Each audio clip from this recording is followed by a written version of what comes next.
Guys, हाल ही में एक खबर आई है जिसमें डोनाल्ड ट्रंप कह रहे हैं कि हमें ईरान के साथ सीज़फायर नहीं चाहिए। is calling for a ceasefire in the Middle East and to reopen dialogue. What do you say to folks? Well, look, we can have dialogue, but I don't want to do a ceasefire.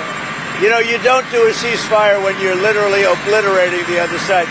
They don't have a navy. They don't have an air force.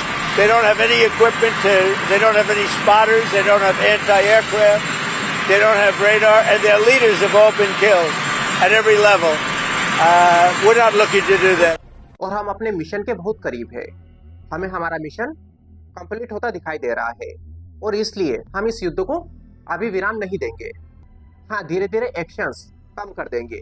लेकिन दूसरी तरफ social media पर एक shocking story कि Trump को blackmail किया गया है, वो भी जेफरी एप्स्टीन के जरिए। सोशल मीडिया पर कुछ रिपोर्ट्स वायरल हो रही है जिसमें कहा जा रहा है कि इजराइल ने डोनाल्ड ट्रंप को ब्लैकमेल किया है। इजराइल की इंटेलिजेंस एजेंसी मोसाद ने ब्लैकमेलिंग के जरिए ईरान पर हमला करवाया। लेकिन सवाल यह है कि क्या ये दोनों चीजें आपस में जुड़ी हुई है, या सच में कोई हिडन ब्लैकमेल गेम चल रहा है, या ये सिर्फ इंटरनेट की बनाई हुई कहानियां हैं। Hey guys, welcome to Global Axis. सबसे पहले हम फैक्ट की बात करते हैं।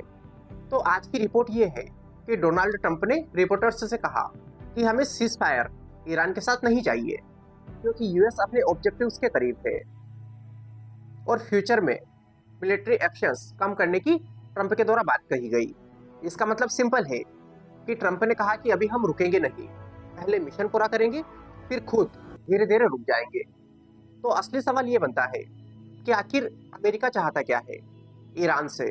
गाइस, यूनाइटेड स्टेट्स के जो मेन गोल है वो आई थिंक आपको पता होगा। पहला, ईरान के न्यूक्लियर प्रोग्राम को रोकना। अमेरिका नहीं चाहता कि ईरान न्यूक्लियर वेपन्स बनाए।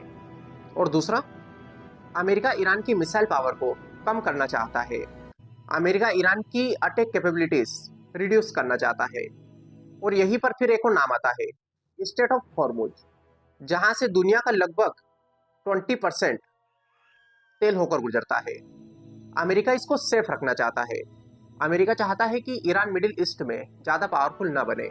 लेकिन अब सोशल मीडिया पर जो थ्योरी वायरल हो रही है एप्स्टीन फाइल्स की, ये थ्योरी क्लेम करती है कि एप्स्टीन पावरफुल लोगों को कंट्रोल करता था, जिसमें डोनाल्ड ट्रंप का भी नाम शामिल है। अब ट्रंप को इजराइल ने ब्लैकमेल किया और इसी वजह से ईरान पर अटैक किया गया। सुनने में बिल्कुल फिल्म की कहानी जैसा लगता है, लेकिन इसके पीछे की सच्चाई क्या है? गाइस, देखिए, जेफरी एप्स्टीन काफी पावरफुल लोगों से जुड़ा हुआ था और ये सच है। और दूसरी तरफ डोनाल्ड ट्रंप, ये भी एक दूसरे को जानते थे, ये भी सच है। लेकिन ऐसा कोई प्रूफ नहीं है कि ट्रंप को ब्लैकमेल किया गया या फिर इजराइल भी इसमें इन्वॉल्व था। ऐसा कोई पुख्ता सबूत नहीं है कि ईरान अटैक ब्लैकमेल की वजह से हुआ। इसकी कोई ऑफिशियल रिपोर्ट अभी तक नहीं आई, कोई ऐसा वेरीफाइड एविडेंस अभी नहीं मिला। और इस थ्योरी के वायरल होने की वजह यह है कि जब किसी केस में पावरफुल लोग जुड़े हुए हो, दूसरी तरफ वार चल रही हो और इन्फॉर्मेशन पूरी क्लियर ना हो, तब लोग खुद स्टोरीज बनाना शुरू कर देते हैं।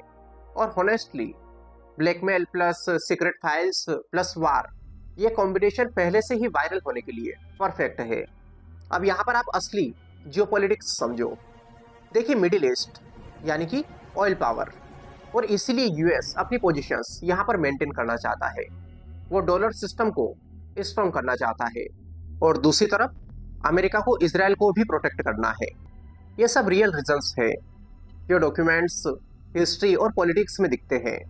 यानी कि हर वायरल चीज सच नहीं होती, लेकिन हर सिंपल एक्सप्लेनेशन भी बोरिंग लगता है और इसीलिए आधा सच अक्सर वायरल हो जाता है। गाइस, दुनिया की असली लड़ाई मिसाइल्स से कम और नैरेटिव्स से ज़्यादा लड़ी जाती है।